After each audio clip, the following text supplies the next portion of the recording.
कृष्ण जी की जो एक नाम है रणछोड़ जी के नाम से भी हमको जानते हैं, उसके पीछे की क्या कहानी है? तो ये भगवान की लीलाएं हैं।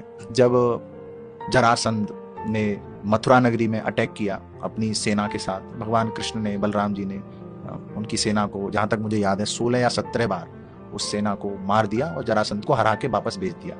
अब जरासंध के साथ काल यवन ये भी जुड़ गए और उन्होंने मथुरा पर अटैक किया।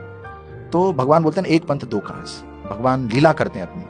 तो इस बार भगवान ने रण को छोड़ दिया, काल यवन उनके पीछे भागने लगे, क्योंकि उधर एक भगवान का भक्त है मुचकुंद, वो इंतजार कर रहे हैं, उनका उद्धार भगवान से होना है और काल यवन का भी उद्धार करना है भगवान को। तो इसलिए भगवान ने रण छोड़ दिया और काल यवन उनके पीछे भाग रहा है, भाग रहा है, भाग रहा है, भाग रहा है।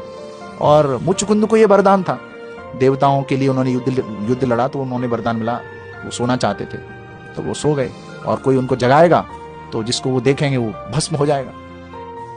तो भगवान ने बस लीला कर दी और उनको जगा दिया मुचकुंद को, और जब देखा तो सामने कालियवन है, दौड़ते दौड़ते भगवान कृष्ण तो उधर से चले गए और उसने देखा कि कालियवन है सामने, तो कालियवन भस्म हो गए और मुचकुंद को भगवान ने दर्शन दिए।